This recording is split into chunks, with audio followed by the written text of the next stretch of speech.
passing through Chicago, Illinois. We're heading to drop off, or we're heading to an international paper in Rockford where we're slated to get unloaded.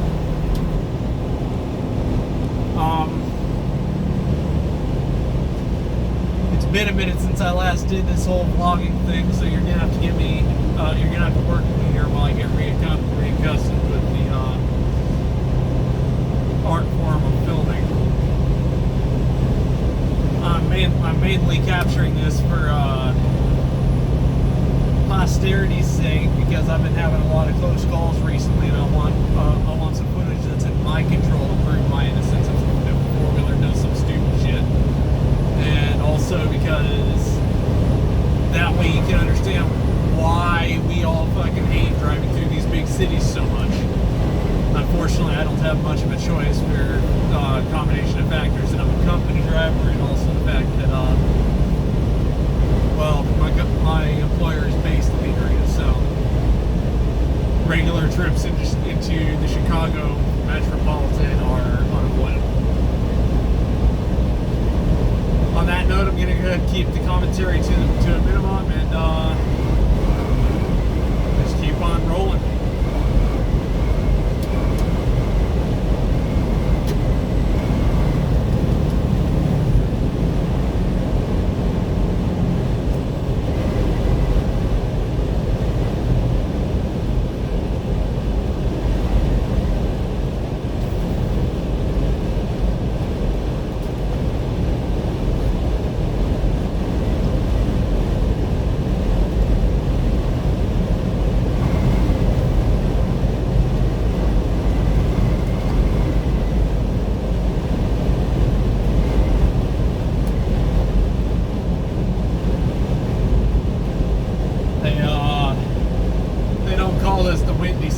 Nothing.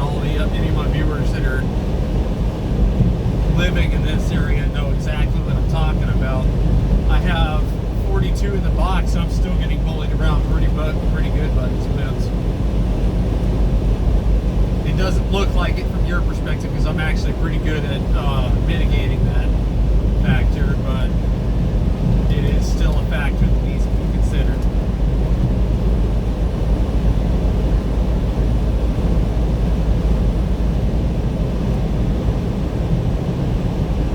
After this load, we are headed to another location, and we're heading to a warehouse in Munster, Indiana. We're going to drop this current trailer, as much as I hate to lose it, because it's one of the nice ones in the fleet. And we're going to pick up another trailer, head over to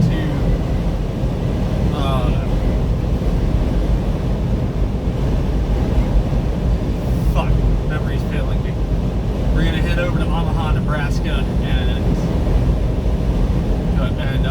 we'll have a drop there on Monday.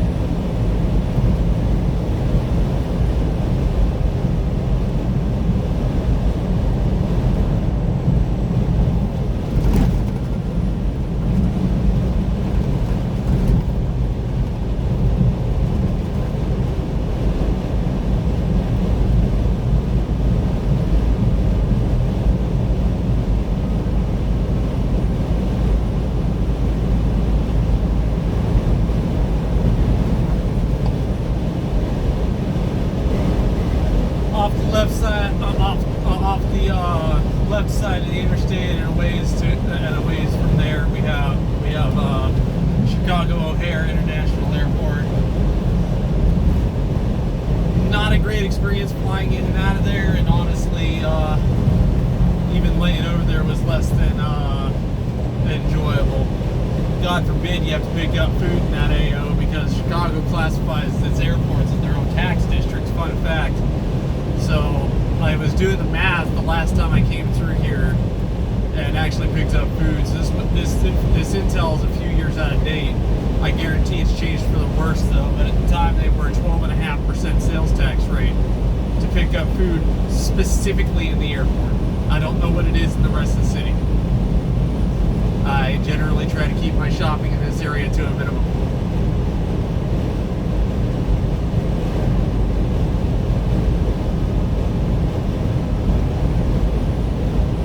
Elsewhere in Illinois, I've clock tax rates at, I believe, 6 or 7%. I'll have to look it up later and confirm that. I'm probably fucking way off my rocker with that ballpark estimate, so if I'm wrong, correct me in the comments and proceed to take my statements on that front with a grain of salt.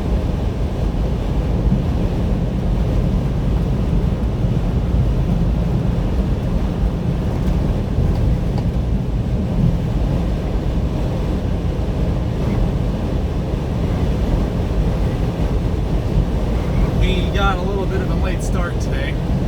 We have 7 hours left on our 11, 4 on our 8, and just under 9 hours on our 14. Total of 26 hours, 32 minutes left for a 70-hour cycle. That will refresh to 70 before Monday. This company has mandatory 34-hour resets, which is both a curse and a blessing. It's nice to always have a fresh set of hours at the start of every week, but at the same time, it really eliminates some of your options for how to manage your clocks. And there's no aspect of working on recap.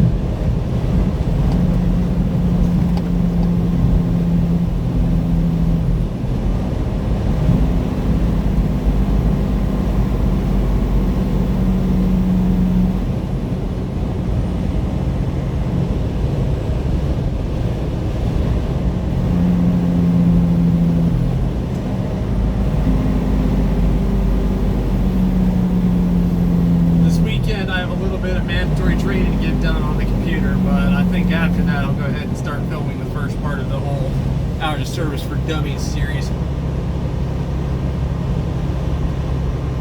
Educate my friends and family and any prospective drivers that may or may not be out there in the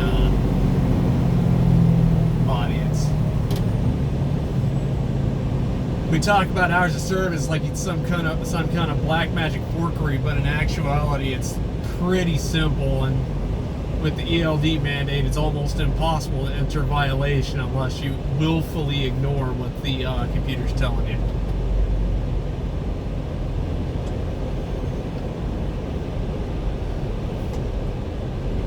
Speaking of the computer, it is capable of calculating compliance for you. If you want the chain split sleepers, just alternate 7-3, 7-3, 7-3, 7-3. Or if you're working off the old rule, which is still viable, 8-2, 8-2, 8-2, 8-2, then you never have to worry about botching that. That's the one upside of being on these e-logs. The downside is, obviously, it's not paper. The computer is less fallible, and you really can't cheat it as well to make it do whatever the fuck you want it to do.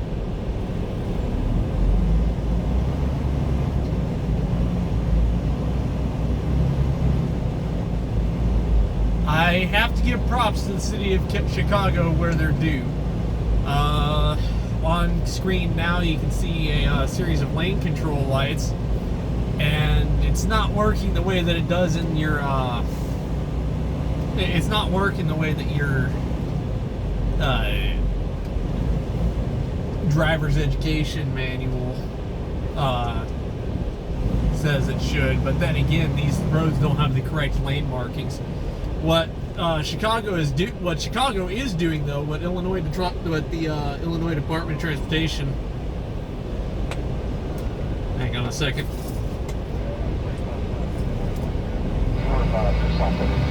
Up in the mangled patch. I don't know what the hell happened, but some shit happened, and it don't look good at all.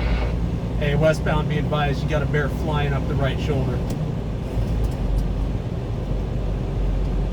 Yeah, you're definitely flying.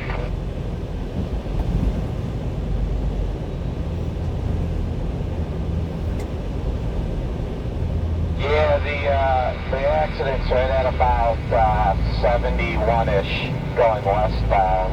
71, 72-ish. 10-4, appreciate it, driver. Ladies and gentlemen, the importance of having a CB radio. Most of the accident looks like it's going to be in your left lanes. Yeah, I can likely confirm that all the lane control lights are saying merge out of the left two and into the right two. Yeah, you're about to 73 if you're by exit, exit 73, so you're close.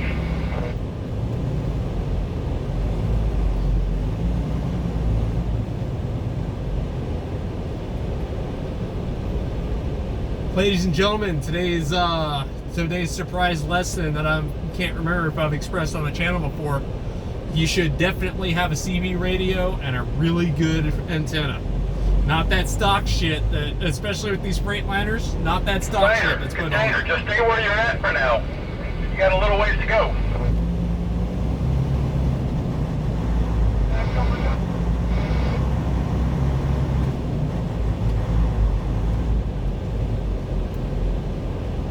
Yeah, especially with anyway, as We're on 90 west. As I was saying, definitely have a good antenna, better than that stock shit they put on, especially these Freightliners. I know Volvo, Kenworth, and Peterbilt are all really good about mounting. These are all those new drivers that don't know how to operate a radio or how to do that. Or more likely, they just don't have them because they don't think it's important. Fucking dumbasses. I got a son, he's been driving for 6 weeks. I told him the first thing he needs to do is get a CB radio before he ever saw the inside of a truck. That's what he did. Hope you told him what to do. You just tell him all in. Yeah, he knows all that. And, so he got his radio, he got, got this app that I have on my phone. My phone, it doesn't ring when I'm driving. That's him more. Good teaching right there, one.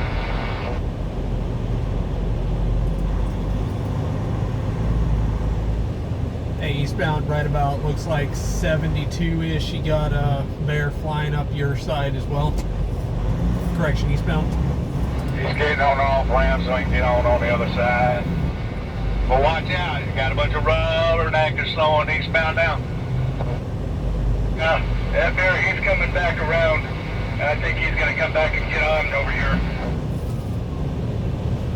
Hey, westbound, we got another bear flying down the hammer shoulder.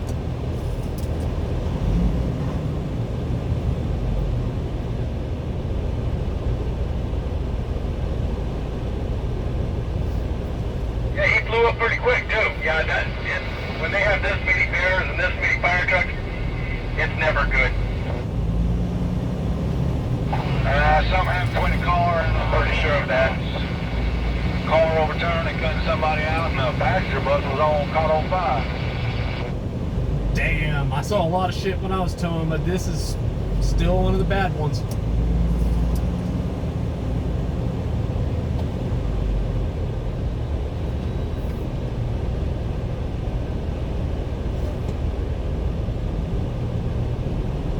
Got some idiot from Iowa flying up the right shoulder thinking they're going to be smart. Oh, they're gonna get us a big ass ticket. Okay, I thought it was an Iowa plate because they're black.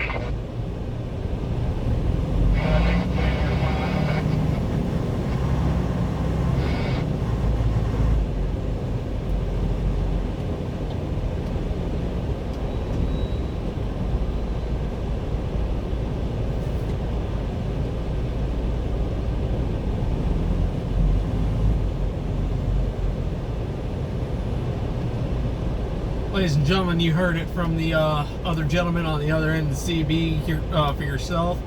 If you're going to get into truck driving, first things first, CB radio, good antenna, mounting equipment, cabling. I personally run an external speaker. I have it down on the floorboard at the moment. I am intending to make a more permanent mounting solution on my actual dashboard, probably between the 12-volt sockets and my dump valve switch. Probably will be.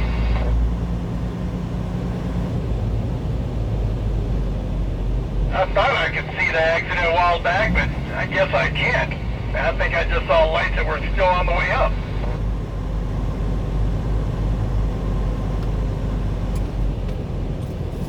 Damn, now they're having everyone merge down to just the right lane. Oh boy, this is gonna be fun. But why can't we use the damn shoulder? It's wide enough for 3 lanes over there.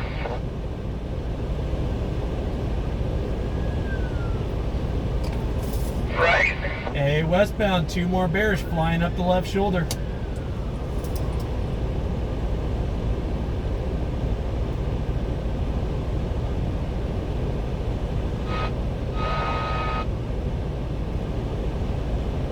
That is correct. And another one about 10 seconds behind him.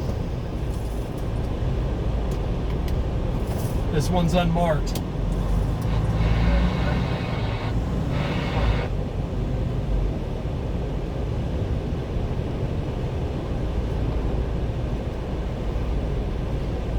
Damn, almost be better off just popping brakes, going off duty, and waiting. Yeah, that would be good if you could, I guess.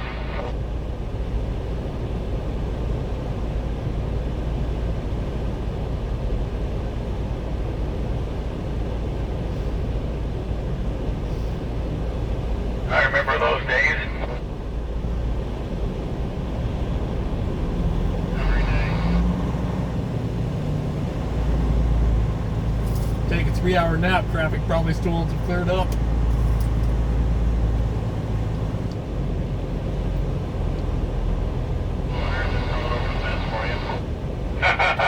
Right? Good grief, where is this accident located at?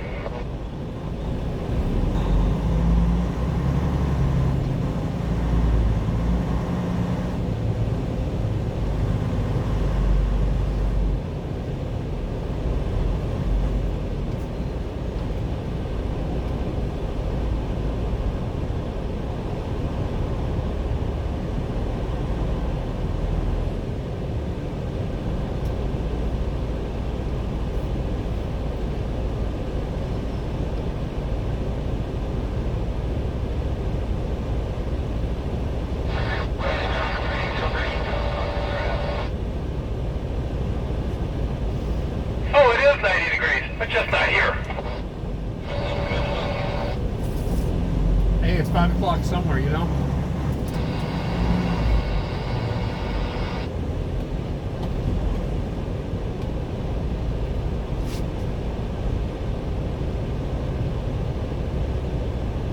It's a good thing I'm not close to being out of fuel.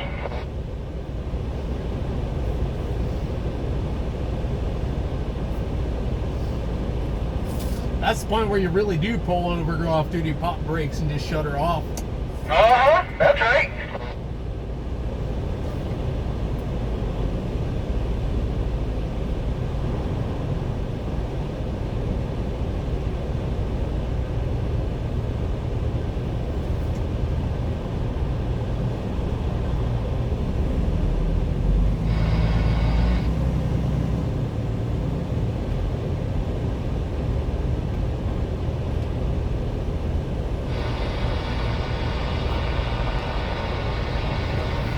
Eastbound, where is that rig at? What mile marker?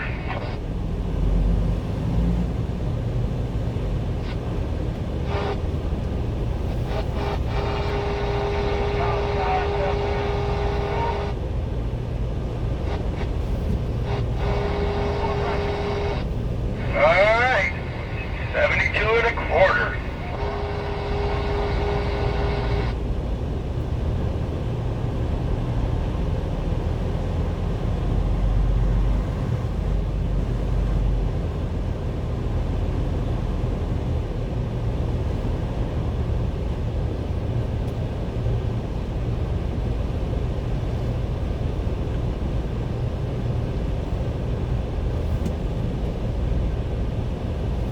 There goes another bear coming over here.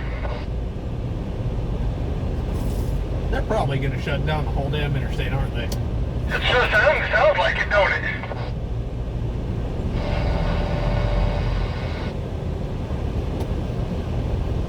Well, there ain't much room for them not to be doing that, because look how many are already over there. I was gonna say, last time I saw this many bears in one place, we shut down Interstate 5 to clean up a double rollover and several wrecked up four-wheelers.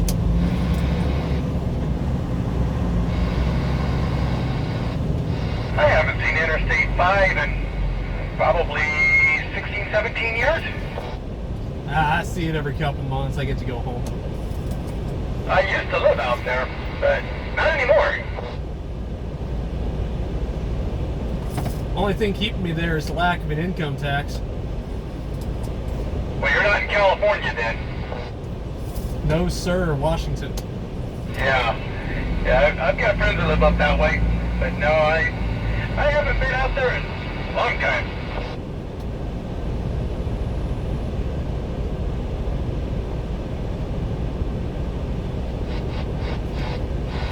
Alright, there goes that bear that flipped around. He's going up the right shoulder between the slip lane and the actual traffic, and we got another bear flying up the other shoulder on the left side. Yep, that bear is flying by me on the right now.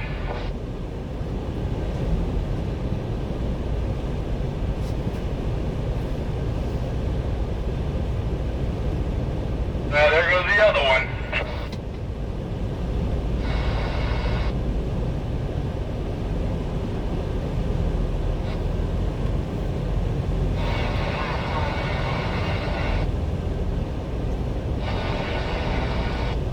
Oh boy. Yeah, she's out of her vehicle. Maybe she rear-ended the tanker and doesn't, tanker guy doesn't know it.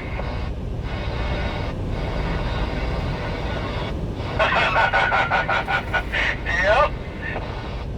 Gotta be careful with those things. I towed one that was completely blown out. Apparently four-wheeler rear-ended it, caught fire, and ignited the contents of the tank. Oh boy. At least my tanker can't catch fire inside the tank.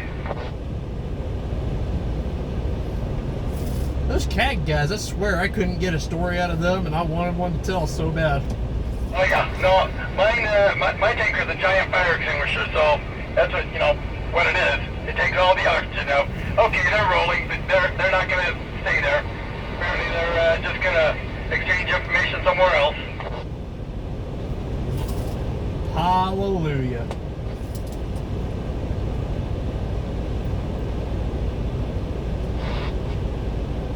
See what I mean?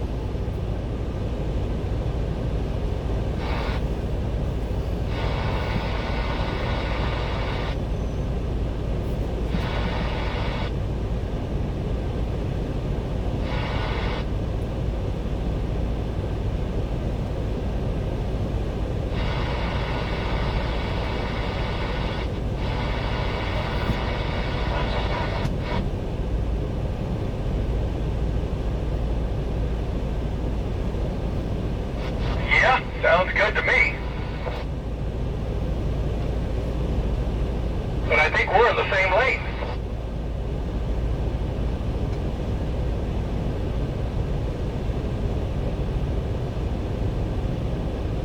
I got some cheese curds.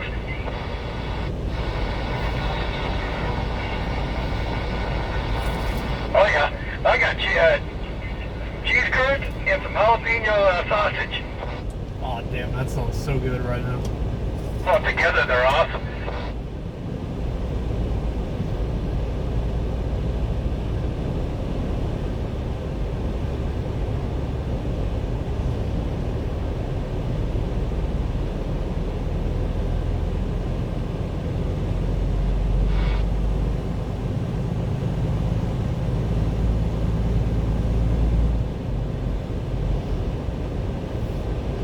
I got a former cop car behind me. Does that count for anything? Half points.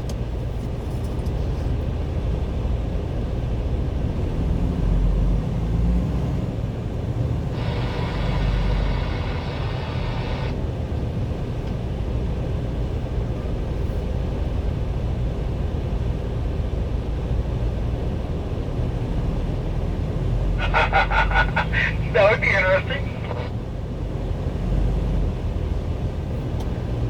Third part of this conversation must be out of range for us because we can't hear them.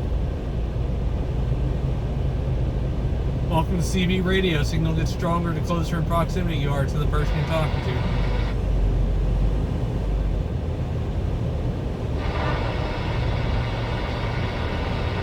Like we're receiving enough to at least get static so it can break the squelch, but it's not enough that we can actually make out what the guy's saying.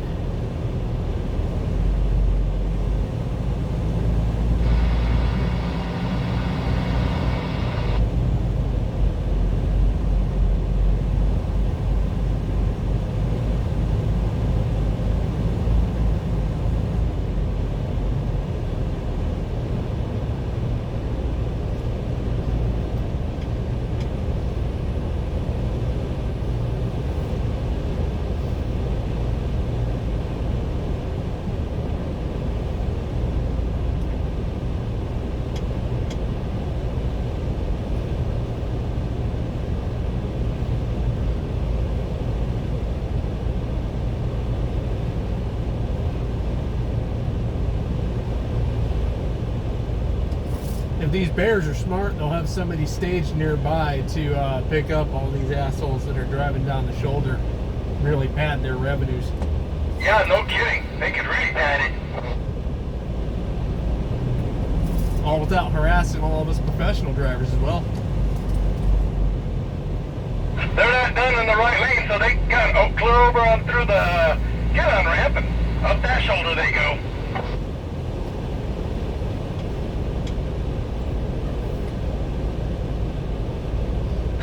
That guy in that Chevy pickup stopped all those guys from coming up. Fucking hooah.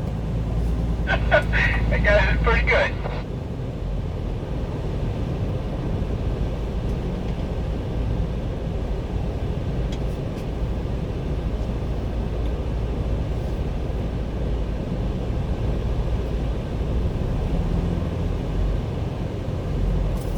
If this were a different state and I was a little less dubious about the laws they had here, I'd go ahead and get over in the right lane and block the shoulder with my trailer.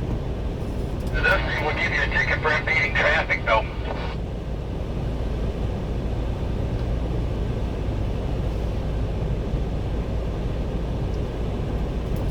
Ain't that the truth?